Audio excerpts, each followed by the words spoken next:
کوئی شخص توحید پر تھا اور دنیا سے چلا گیا، کچھ گناہوں سے توبہ نہیں کی، تو کیا بروز قیامت جہنم سے نکل کر جنت میں جائے گا؟ جی ہاں، اگر کسی کی توحید پر موت واقع ہوئی ہے تو گناہوں کی سزا کھانے کے بعد بالآخر وہ جنت میں جائے گا۔ اللہ اپنے ماننے والے اور نہ ماننے والوں کو برابر نہیں رکھیں گے۔ حدیث میں آتا ہے کہ جب مسلمان جو گناہ گار تھے وہ جہنم میں ہوں گے، عذاب میں ہوں گے، تو ایک وقت آئے گا کافر ان کو طعنہ دے گا کہ یار تم تو مسلم تھے، تم تو خدا پر اور پیغمبروں پر ایمان لاتے تھے، تو انجام تو ہم دونوں کا سیم ہی ہے۔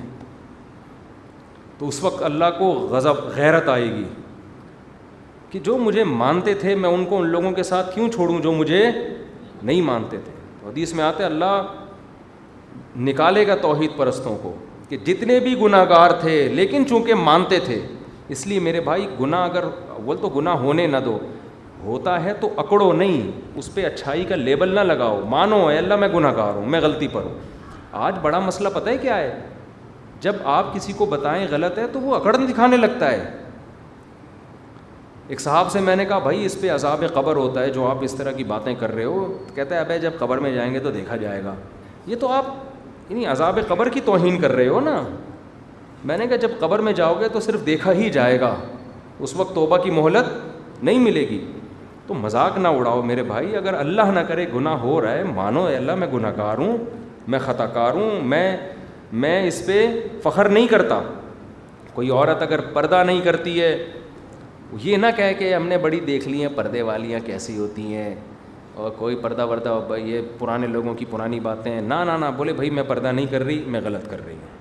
اللہ سے دعا کرو کہ اللہ مجھے توفیق دے۔ آپ کی داڑھی نہیں ہے، آپ یہ نہیں کہا بھائی ہم نے بڑے داڑھی والے بھی دیکھ لیے سب چور ہوتے ہیں، اس طرح لوگ باتیں کر رہے ہوتے ہیں نا۔ اب داڑھی واڑی کچھ نہیں بھائی، آپ بولو یار میں غلط ہوں، داڑھی نبی کا حکم ہے، میں نہیں رکھ رہا، دعا مانگو اللہ مجھے بھی توفیق دے۔ تو برائی پہ اتراؤ نہیں، کبھی بھی اتراؤ نہیں برائی پہ۔ تو آج مسئلہ یہ ہونے لگا ہے کہ اس پہ فخر کرنے لگے ہیں، یہ فخر یہ کفر ہے، فخر کرنا، اس پہ اللہ نہیں بخشے گا۔ اللہ کہے گا تجھے تو اپنے جرم پہ ندامت ہی نہیں تھی۔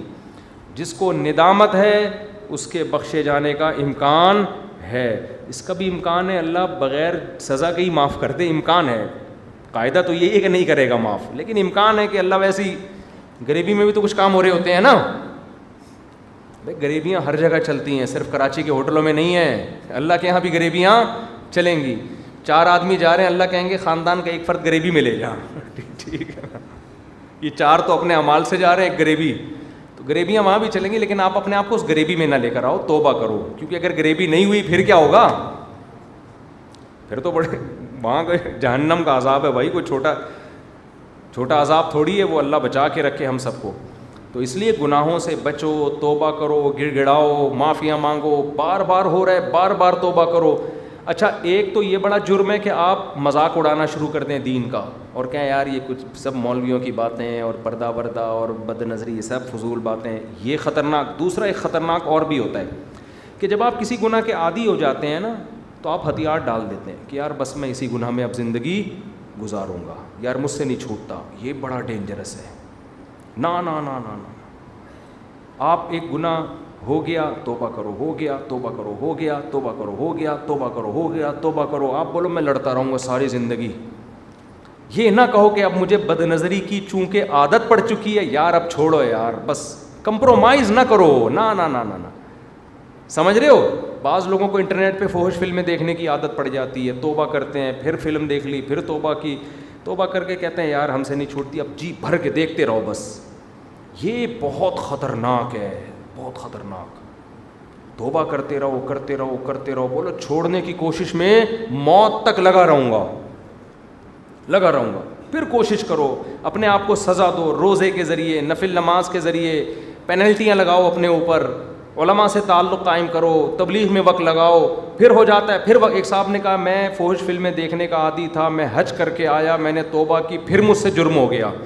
وہ اتنا مایوس کہ یار جب حج سے نہیں چھوٹ رہا تو اب کیسے چھوٹے گا؟ میں نے کہا بھائی پھر حج کر، ٹھیک ہے نا، پیسے نہیں حج کے، تبلیغ میں نکل جا، توبہ کر۔ کیوں؟ آپ لڑتے رہو شیطان کے خلاف۔ اللہ کو یہ ادا بھی پسند ہے کہ ہتھیار ڈال کے بیٹھ، کیونکہ ہم جہنم پہ کمپرومائز بولو نہیں کر. ہتھیار ڈالنے کا مطلب یہ کہ اللہ ٹھیک ہے اب مجھ سے نہیں چھوٹ رہا, اب تو مجھے اللہ تو گناہ پہ جہنم کی وعید ہے بھائی. آگ پہ کون تیار ہو جاتا ہے کہ دیکھو کوئی شخص آپ کو ایک گڑھا ہے جس میں آگ جل رہی ہے, دھکیل کے لے کے جا رہا ہے, آپ نے پورا زور لگا دیا لیکن وہ اتنا طاقتور ہے کہ وہ آپ کو گھسیٹ رہا ہے اور آپ کو یقین ہو گیا کہ میں اس سے پنجہ نہیں چھڑا سکتا, تو کیا آپ اب آرام سے جانا شروع ہو جاؤ گے کہ بھائی چھوڑو مجھے, اب میں تو بھاگ تو سکتا ہی نہیں ہوں, چھوڑو مجھے پتہ ہے کچھ نہیں, چلو میں خود اب آرام سے جا رہا ہوں, اس ٹینشن کی کیا ضرورت ہے؟ ایسا کرو گے؟ آخری دم تک آپ اس سے اپنا ہاتھ چھڑانے کی کوشش کرو گے جبکہ آپ کو یقین بھی ہوگا کہ نہیں چھڑا سکتا میں. تو جہنم کی آگ بھی ایسا ہی ہے. جہنم سے بچنے کے لیے گناہ چھوڑنا ضروری. تو شیطان بار بار گناہ کروا رہا ہے, آپ کو یقین ہو گیا بالفرض, وہ تو یقین ہونا نہیں چاہیے ایسا, یہ تو ایسا نہیں ہو سکتا, مایوس نہیں ہو انسان, بڑے بڑے لوگوں سے بڑے بڑے گناہ چھوٹے ہیں. آپ کو یقین ہو گیا کہ مجھ سے یہ گناہ نہیں چھوٹے گا, پھر بھی آپ نے کوشش نہیں چھوڑنی, مرتے دم تک بھی جو ہے نا آپ آخری کوشش کرو یار میں اس پہ کمپرومائز نہیں کروں گا. حتیٰ کہ جس دن موت ہوئی نا اس دن بھی فلم دیکھ کے مرے آپ, اللہ نہ کرے, لیکن آپ کو احساس ہو گیا اب دوبارہ کوشش کروں گا میں, اب پھر جا رہا ہوں سہ روزے میں, تبلیغ میں, یار اب تاکہ یہ عادت چھوٹ گئی تھی دوبارہ نہ آئے. یہ آپ کے یہ بھی چیز آپ کے میزان میں ایڈ ہو رہی ہے, سمجھ رہے ہیں نا, وہ فلمیں بھی ایڈ ہو رہی ہیں, گناہ بھی, ان سے بھی آپ خوش نہ ہو جائیں کہ بہت اچھا ہو گیا, مفتی صاحب نے کہا آخری دن بھی فلم دیکھ کے مرا ہے, ٹھیک ہے نا. جیسے وہ گناہ ایڈ ہو رہا ہے تو چھوڑنے کی کوشش بھی ترازو میں نیکیوں میں ڈالی جا رہی ہے. تو اللہ کہے گا کوشش کر رہا تھا, تو امید ہے شاید اللہ بخش دے اس کے پہ یار کوشش میں لگا ہوا. لیکن ہتھیار ڈال دیے نا آپ نے, اگر ہتھیار ڈال دیا بھائی مجھ سے نہیں چھوٹتا, اس کا مطلب آپ اللہ کی نظر میں بے حیا اور بے غیرت لوگوں میں شامل ہو گئے. بے غیرت کسے کہتے ہیں؟ جو مانتا ہو کہ میں بے غیرت ہوں, فخر کرتا ہوں. غیرت آنے جانے والی چیز ہے, جس کی بے عزتی ہو تو کیا کہے عزت آنے والی چیز ہے, ایک گالی دوبارہ دے دیں آپ مجھے. لیکن عزت دار آدمی ایک گالی سنے گا تو غصہ آئے گا اس کو, بھائی کیا کر رہا ہے یار, تو کوشش کرے گا کہ یہ گالی دوبارہ نہ دے. تو یہ لڑتے رہو. تبھی اس کو حضرت مجذوب رحمۃ اللہ نے کہا ہے نا کہ نہ چت کر سکے نفس کے پہلواں کو. یہ ہمارا جو نفس ہے نا, ہماری خواہشات, یہ بھی پہلوان ہے, یہ ہمیں بار بار پچھاڑ کے زمین پہ گرا دیتے ہیں. اکثر ہمارا نفس ہم پہ غالب آتا ہے. ہم یعنی یہ رنگ میں نا ہماری لڑائی ہو رہی ہے کس سے؟ اپنے نفس سے, اپنی چاہتوں سے ہمارا پھڈا ہے. ہم چاہتے ہیں کہ نفس ہم سے گناہ نہ کروائے. جو مسلمان ہے وہ تو یہ چاہے گا. نفس کیا چاہتا ہے, خواہشات کیا چاہتی ہیں؟ گناہ ہو جائے.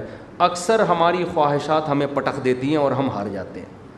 تو اس پہ حضرت مجذوب نے کہا نہ چت کرنا کسے کہتے ہیں پتہ ہے نا, بالکل اس کو پٹخ دینا, کہ نفس کے پہلوان سے اگر تو اکھاڑے میں اس کو زمین پہ پٹخ کے شکست نہیں دے سکتا تو یوں ہاتھ پاؤں بھی ڈھیلے نہ ڈالے. کم بات ایسے بھی نہ ہو جائے کہ آپ کا نفس بولے کہ یہ کر, اچھا میں یہ کر رہا ہوں, یہ والی فلم دیکھ لے, اچھا میں دیکھ رہا ہوں, گٹکا کھا لے, کھا لیا جا کے, ڈبو کھیل لے, کھیل لیا جا کے, نماز چھوڑ دے, چھوڑ دی, چوری کر لے, کر لی, ابا کے سامنے چیخ دیا. آج کل تو یہ سیٹ اپ چل رہا ہے نا, جو دل چاہ رہا ہوتا ہے وہ کر رہا ہوتا ہے آدمی. تو حضرت مجذوب نے بڑا پیارا شعر کہا, نہ چت کر سکے نفس کے پہلواں کو تو یوں ہاتھ پاؤں بھی ڈھیلے نہ ڈالے. ٹھنی اس سے ہے دشمنی عمر بھر کی, کبھی وہ دبا لے کبھی تو دبا لے. کبھی اس نے گرایا تو ایک آدھ دفعہ تو بھی تو کک تو مارنا اس کو. باکسنگ میں 20 مکے اس نے تیری ناک پہ لگایا تو ایک مکہ تو اس کے گھٹنے پہ ہی لگا دے اگر وہ ناک پہ نہیں لگانے دے رہا. ابے رنگ میں آپ کو لا کے پہلوان کے سامنے کھڑا کر دیا, آپ اتنے سے وہ بہت بڑا ہے, تو تھوڑا سا تو ہاتھ پاؤں مارو گے نا. ایسے تو نہیں جیسے ہی وہ آیا چارلی چپلن کی طرح آپ بھاگ گئے. وہ چارلی چپلن کا شارٹ کلپ کسی نے بھیجا ہے پرانا, دیکھا ہے نا, وہ اس کو کسی باکسنگ کے اس میں لا کے نا وہ کھڑا کر دیا, آگے بہت بڑا باکسر ہے. اب اس نے دیکھا تو بہت بڑا باکسر ہے, تو یہ امپائر کے پیچھے چھپ گیا. اب باکسر کو سمجھ میں نہیں آ رہا کہ میں کس کو مکہ ماروں, تو 2-4 مکے اس نے امپائر کو ہی مار دیے, ٹھیک ہے, کیونکہ یہ مسلسل کس کے پیچھے جا رہا ہے, اسی کے پیچھے جا رہا ہے. وہ پرانے زمانے کے نا کچھ چیزیں آج کل لوگ یوٹیوب پہ فیس بک وغیرہ پہ شیئر کر دیتے ہیں, واٹس ایپ پہ. تو آپ نے لڑائی کرنی ہے. اب آپ کہہ سکتے ہو ایسے پھڈے کا فائدہ کیا جس کا کوئی رزلٹ ہے نہیں. کیا خیال ہے؟ جب ہمیں پتہ ہے کہ نفس ہی ہم پہ غالب آئے گا، ہم تو غالب آ ہی نہیں سکتے، تو کیا فائدہ لڑنے کا؟ جیسے کوئی آگ کی طرف آپ کو لے کے جا رہا ہو، گڑھے کی طرف، اور آپ کو پتہ ہے 6 مضبوط آدمی مجھے اس میں پھینکنے جا رہے ہیں، میں بھاگ سکتا ہی نہیں ہوں، تو کیا فائدہ؟ اب آرام سے چلے جاؤ۔ تو میں نے کہا کہ وہاں یہ منطق کوئی بھی نہیں چلاتا، لیکن شیطان یہ یہاں پٹی پڑھا سکتا ہے کہ جب مجھے پتہ ہے کہ میں توبہ کروں گا تو پھر توبہ ٹوٹ جائے گی، تو فائدہ کیا توبہ کرنے کا، گناہ سے بچنے کا، سہ روزہ چلے 4 مہینے لگانے کا، علماء کے بیانات میں بیٹھنے کا، اللہ اللہ کرنے کا فائدہ کیا؟ ہمیں پتہ ہے یار کو حج کر کے آگے سالے کو کچھ نہیں ہوا بھائی،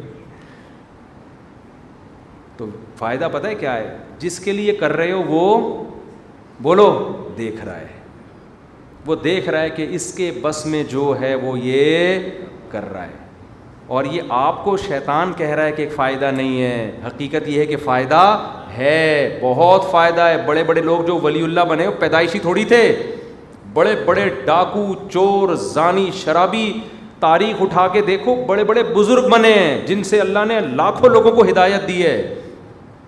تو اللہ بھی غیب سے مدد کرے گا، اللہ بھی دیکھ رہا ہے، اللہ بھی ایسے حالات پیدا کر دے گا کہ آپ کے لیے توبہ پہ قائم رہنا آسان ہو جائے گا۔ تو اس لیے میرے بھائی گناہ ہو رہا ہے، ہتھیار نہ ڈالو، ہتھیار نہ ڈالو، لڑتے رہو، لڑتے لڑتے مر جاؤ، ایسی کی تیسی، صحیح ہے نا، مر جاؤ لڑتے لڑتے۔ اللہ کہے گا بھائی فائٹ کی ہے اس بندے نے، فائٹ کی ہے۔ تو میں یہ نہیں کہتا پھر بھی بخشش یقینی ہے، کیونکہ گناہ تو کیے ہیں نا، لیکن شاید اللہ بخش دے۔ اور کمال کی بات یہ کہ جو بچنے کی کوشش کرتا ہے نا، نقد ایک فائدہ پتہ ہے اس کو کیا ملتا ہے؟ جو گناہ وہ کر رہا ہے اس سے آگے نہیں جاتا، پھر وہ، سمجھ رہے ہو؟ دیکھو ایک آدمی مزے سے چپل چراتا ہے اور چپلوں کو مارکیٹ میں بیچ کے آ کے دودھ پتی کا انتظام ہو جاتا ہے، اس کے لیے اس کو چائے پینے کی عادت ہے، اس کے ابا اس کو گٹکے اور چائے کے پیسے نہیں دیتے، اس کے لیے اس نے مزے سے چپل چرانا سیکھ لی۔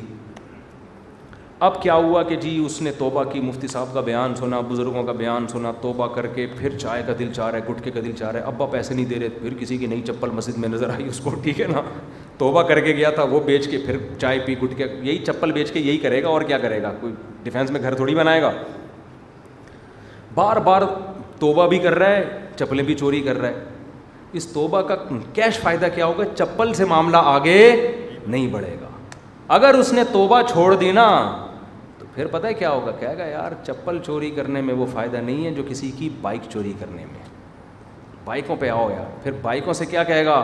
گاڑیوں پہ آؤ، پھر کہے گا چوری ووری کیا ہوتی ہے، چوری میں اتنی ٹینشن ہے، اتنی ٹینشن ہے، پکڑے جاتے ہیں تو پٹتے ہیں، ایک بندوق خریدو اور گن پوائنٹ پہ لوگوں سے پیسے چھینو، پھر اس کو ایک گینگ ملے گا، یار ان کو جوائن کر لو، یہ بڑے بڑے بنگلوں میں ڈکیتیاں کرتے ہیں، پھر وہ رابطہ کرے گا ہمارے سیاسی لیڈروں سے کہ حضرت ملک کھانے کا طریقہ آپ بتائیں کائنڈلی، یہ بہت ہو گیا، چپلیں، گاڑیاں، بنگلے، پیسہ، اسٹیل مل، یہ بہت ہو گیا، اب آپ یہ بتائیں کنٹری کو کیسے کھایا جاتا ہے، اس طرح سے بتائیں کہ کھائیں اور بدنام بھی نہ ہو، تون بھی نہ نکلے، تو وہ یہاں تک آئے گا، سمجھ رہے ہو؟ اگر وہ چپل سے ہی توبہ کرتا رہتا نا تو معاملہ کہاں تک رہتا؟ چپل کا رہتا۔ تو یاد رکھو جو فحش فلمیں دیکھنے کے عادی ہیں، بہت گندی غلیظ حرکت ہے یہ، اگر توبہ نہیں کی نا تو معاملہ یہاں رکے گا نہیں، آگے زنا تک معاملہ پہنچے گا، پھر زنا تک نہیں رکتا، پھر آگے اور معاملہ جاتا ہے، لڑکوں سے بدفعلیوں کے شوق پیدا ہوتے ہیں، گندا غلیظ ہو کے مرتا ہے پھر وہ، اور یہ شوق بڑھاپے میں ختم نہیں ہوتے، یہ دماغ سے نکال دیں نا کہ جب بڈھا ہو جاؤں گا طاقت ختم ہو جائے گی تو گناہ کی طاقت پھر توبہ کر لیں گے، نا نا نا نا نا نا نا نا نا، بڑھاپے میں زنا کی طاقت ختم ہوتی ہے، شوق ڈبل ہو جاتا ہے جو زانی ہوتا ہے پہلے سے۔ ہاں جس نے جوانی میں توبہ کر لی اس میں نہیں پیدا ہوتا شوق، لیکن اگر جوانی میں زنا کا اور یہ فحش چیزوں کا شوق ہے تو بڑھاپے میں یہ شوق ختم نہیں ہوگا، طاقت ختم ہو جائے گی، شوق ڈبل ہو جائے گا، کرنے کے قابل کچھ بھی نہیں رہے گا، شوق ایسا اتنا بڑا ٹھرکی بنے گا نا کہ بس وہ ہر وقت یہی کام کرتا رہے گا، اس کو سکون اسی میں ملے گا، اللہ کا نام لینے میں اس کو مزہ نہیں آئے گا، سمجھتے ہو؟ اور جوانی میں ان گناہوں سے لڑنا شروع کر دیا تو جیسے جیسے بڑھاپا آئے گا یہ شوق خود بخود کم ہوتا چلا جائے گا، چھوٹ جائے گا، پھر اللہ اللہ کرنے میں مزہ آنا شروع ہو جائے گا، تو اس لیے کمپرومائز نہ کرو۔ مرکز دین و ایمان، مرکز دین و ایمان، مرکز دین و ایمان۔ مرکز دین و